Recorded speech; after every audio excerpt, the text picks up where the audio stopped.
everyone, Dave the SEO here.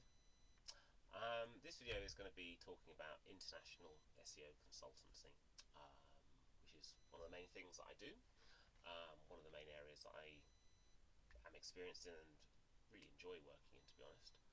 And so I'm going to talk a little bit about why you might need it and what I can do to help. So, to get back to why it's needed, I've worked with a lot of businesses who have come in to work with because they have assumed that because they have a website that just works really well in their kind of home market, their first market, they got something that people really like, really value, and they are just making sales hand over fist, and they assume that it's going to be a matter of copy it, paste it in the past, machine translation now into an AI, get the output, put it up on the site, same structure, same pages, same layout, same information, same colors,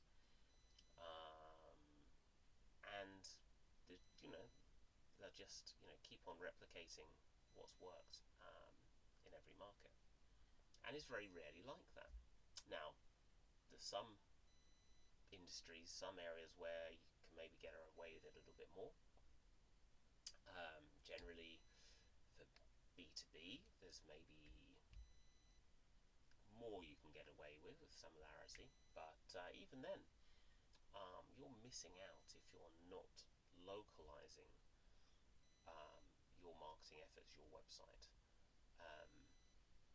And that covers a whole host of things. It's SEO, it's thinking about the keywords, the landing pages, sure.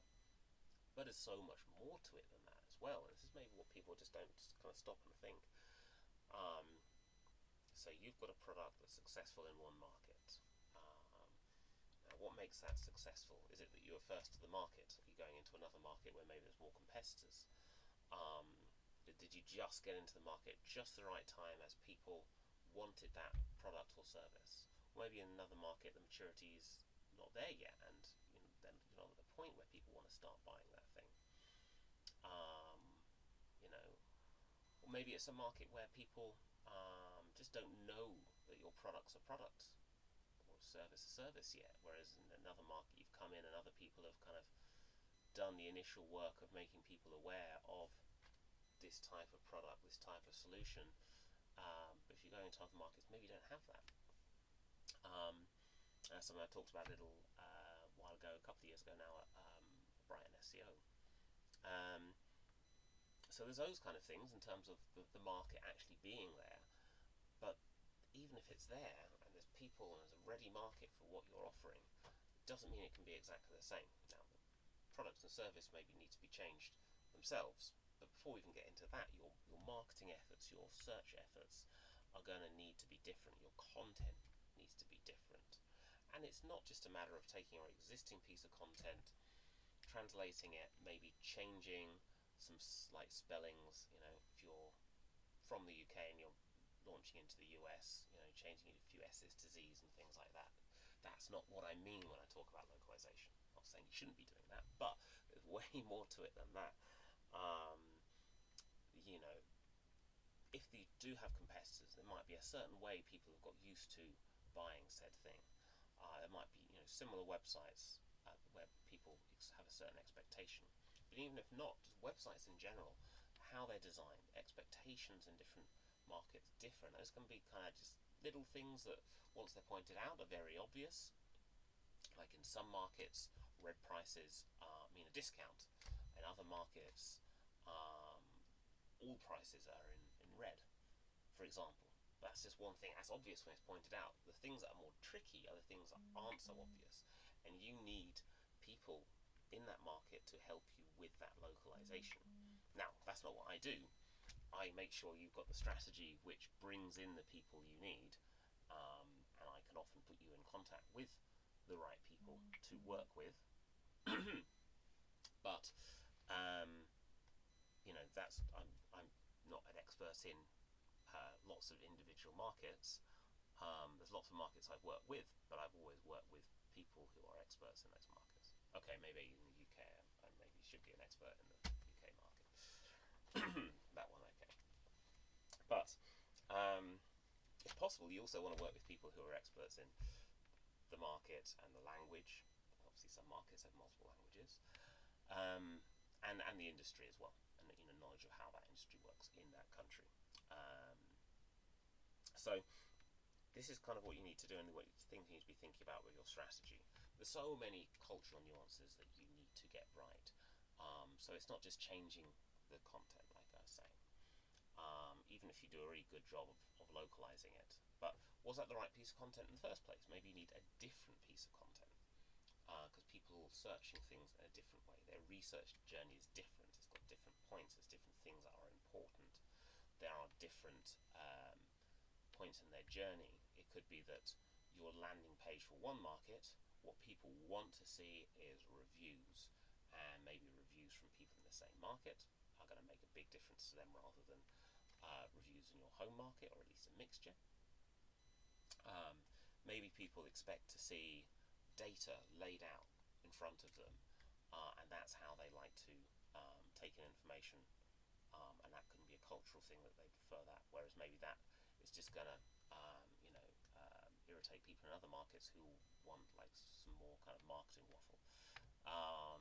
Other markets, people just don't want too much more information at all. They just want to make a quick decision. They're time poor. Their focus is on getting things done quickly. And yes, I am looking at you, USA, as one example. Other markets, people like to take their time. There might be several touch points. So in terms of your keyword strategy, it could be very different. You could find there's a lot more research terms, more variety of research terms, and more touch points where you need to be there in search to then be there at the moment of purchase as being considered.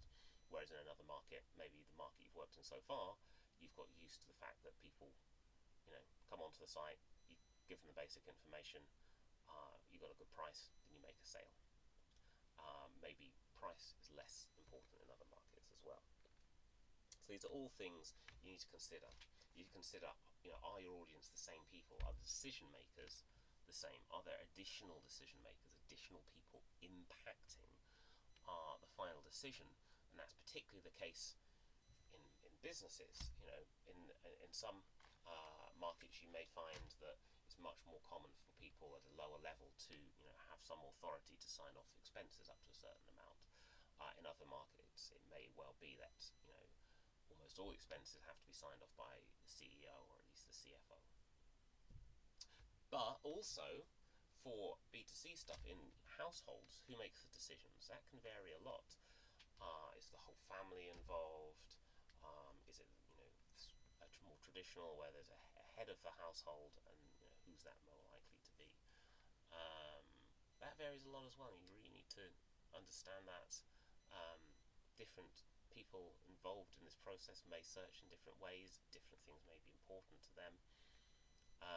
So these are all things you need to be considering. What I do is help out, firstly get the basics right. So we're talking the technical side, the href, lang, the setup of domains, where exactly do different market sites sit, all that kind of thing, of course. But then what's the strategy in terms of creating a site that is going to work in that market, creating a keyword strategy, a content strategy that's going to work in that market, working alongside the people who can really answer those questions. So if that sounds like something you need, if you're thinking about going into new markets, even if at this point you just want to try and get an idea of how much work it's going to be, then let's talk. If you've already entered into new markets and it's not turned out the way you hoped, that doesn't necessarily mean there isn't a market for your products there. And even if it isn't there, maybe there's a way to create it. That's what marketing's sometimes about. So get in contact. We can talk. I offer my services on a consultancy basis, as well as on a fractional part-time basis or on a retained basis. So